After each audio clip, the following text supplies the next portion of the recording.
It's roughly 170,000 years ago. You're a human, barely recognizable as one, but still.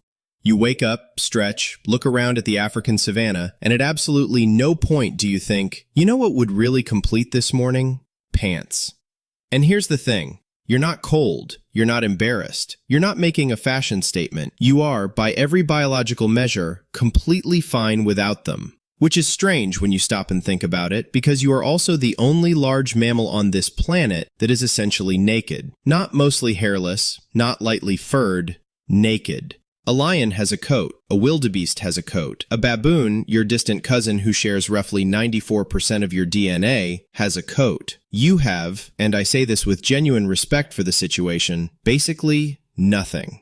This is the naked ape problem, not a metaphor, an actual zoological mystery that took scientists an embarrassingly long time to take seriously. Why would evolution, which is notoriously unsentimental about keeping things that work, strip away the fur of one specific primate and leave everyone else alone? The answer, it turns out, is sweat.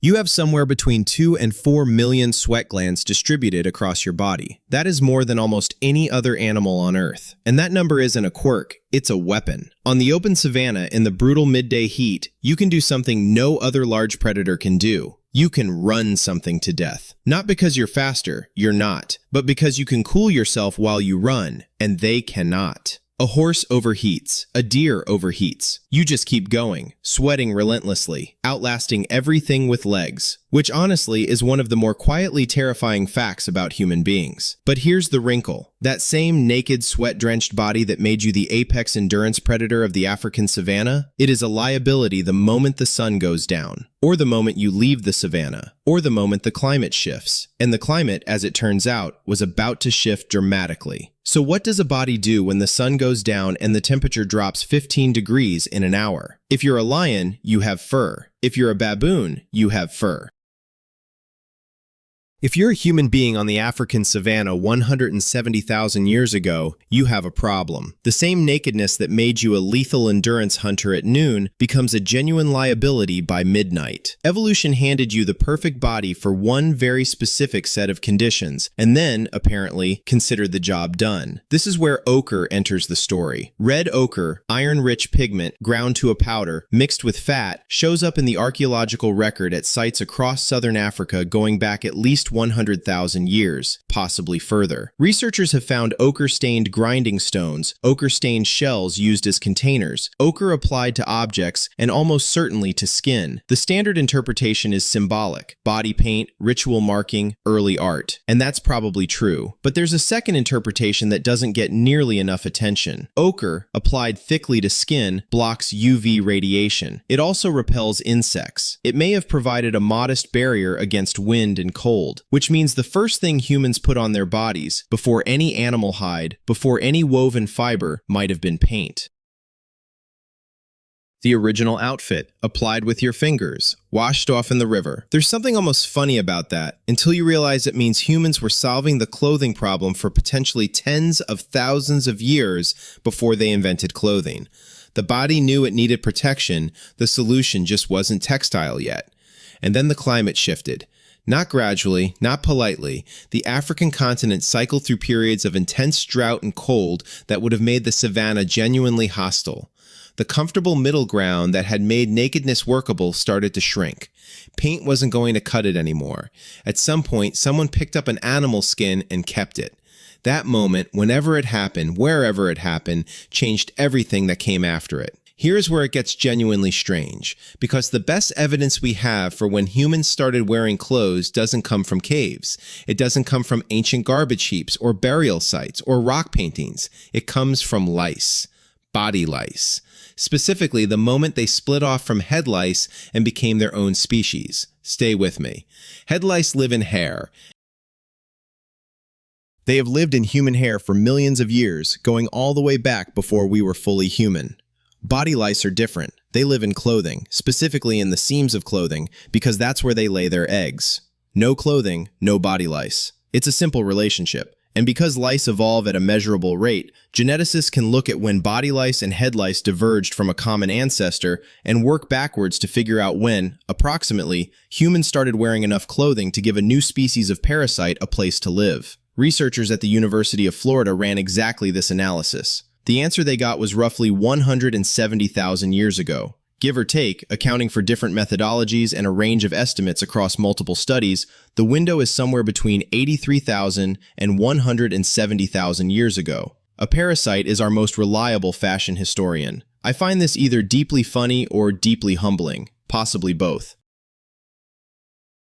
What makes the louse evidence so useful is that it's biological. It doesn't rot. It doesn't get lost. It doesn't depend on someone having the foresight to bury their clothes next to their bones. The genetic clock just keeps ticking, indifferent to everything, recording the moment a new ecological niche opened up and something small and determined moved in. The louse divergence study gave researchers something they'd never had before, a biological timestamp for clothing. Not a tool that might have been used for clothing, not a pigment that might have been applied to hide, an organism whose entire existence is contingent on yours having a wardrobe. And yes, it's the lice. We're doing the lice. And they point to something that happened long before the cold drove anyone anywhere. Now here's the part where the tidy story falls apart. The conventional explanation for why humans started wearing clothes goes like this. We evolved in Africa. We were fine naked. Then we migrated into colder climates, Europe, Central Asia, Siberia, and we got cold, and we wrapped ourselves in animal skins, and that's that. Simple, logical.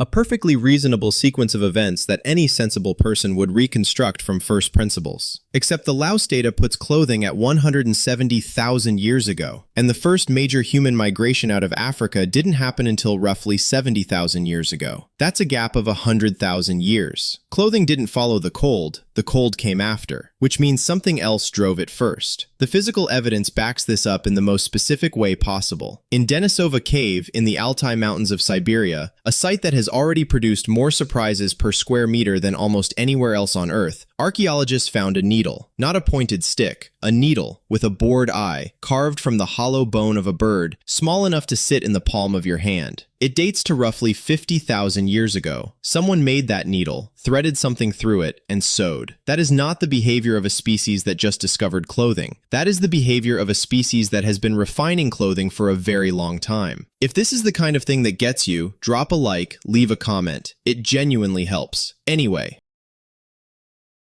Neanderthals were scraping hides too. We have the cut marks on animal bones to prove it, and the specific stone tools designed for the job. But scraping is not sewing. A scraped hide draped over your shoulders is a blanket. A sewn hide shaped to your body is a garment. The distance between those two things is not just technical, it's conceptual. So clothing predates the cold migration by 100,000 years. It predates that Siberian needle by at least twice as long. Whatever started it, it wasn't a sudden encounter with a glacier. Something else was happening. Something social. Around 74,000 years ago, a volcano called Toba erupted in what is now Sumatra. It was not a normal eruption. It was one of the largest volcanic events in the last 2 million years. An explosion so massive it ejected enough ash and sulfur into the atmosphere to drop global temperatures by somewhere between 3 and 5 degrees Celsius for years afterward. Crops failed. Ecosystems collapsed. The sky, in some parts of the world, may have dimmed for close to a decade, and the human population crashed. Estimates vary, and researchers argue about the exact numbers, but the genetic evidence suggests the human population may have been reduced to somewhere between 10 and 30,000 individuals at its lowest point. 10,000 people. That is one small town. That is everyone you've ever seen at a large concert, give or take. Nearly all of us. Nearly gone. The entire future of the species balanced on a population you could fit inside a single stadium. We came astonishingly close to just not existing anymore. Before agriculture, before writing, before any of it. The groups that survived were the ones who had already figured out insulation. Not as a luxury, not as a social signal, as the difference between a body that keeps its core temperature stable through a volcanic winter and one that doesn't. Clothing, at this moment in the story, stops being an interesting cultural behavior and becomes something closer to the reason you're here at all. There's a version of human history where Toba wins, where the population doesn't recover, where the remaining groups don't have the tools and the knowledge and the sewn hides to make it through. That version ends quietly, somewhere in a cold that nobody survives, and the planet moves on without us. What pulled the species through was accumulated knowledge, fire, community, food preservation, and clothing. The ability to carry your warmth with you, to move into hostile environments and not die immediately, to wrap a child against the cold and have it live to adulthood. The needle found in Denisova Cave is 50,000 years old. The crisis that made needles necessary is older still. Survival gets you to the next morning. It doesn't explain what happened after. At some point, and this is the part nobody talks about enough, clothing stopped being about keeping your core temperature above the threshold where your organs stop working and became something else entirely. The shift from animal hide to woven plant fiber is where that change becomes visible. The oldest known woven flax fibers come from a cave in Georgia in the Caucasus, dating to roughly 34,000 years ago. Someone was spinning and dyeing plant fiber in colors, black, gray, turquoise, which means they weren't just making fabric, they were making choices about fabric. That's a different thing. That's a wardrobe. The honest answer about exactly when clothing became primarily social rather than primarily thermal is that we don't know, and we probably can't know. The organic materials rot, the context disappears, and we're left reading intention from fragments. But the convergence of evidence across multiple sites and multiple cultures points to the same conclusion. By the time humans were building the first permanent settlements, clothing was already a system, not a tool, a language. Priests wore different things than warriors. Rulers wore things nobody else was allowed to wear. The dead were buried in specific garments suited to their status and the journey ahead of them. And then came sumptuary laws, actual written legislation in ancient Rome, in medieval Europe, in feudal Japan, specifying exactly which colors, which fabrics, which decorations were legally permitted to which social class. Purple dye, extracted from sea snails at extraordinary labor and expense, was reserved for emperors. Wearing it without permission was, in some periods, a capital offense. You could be executed for wearing the wrong color.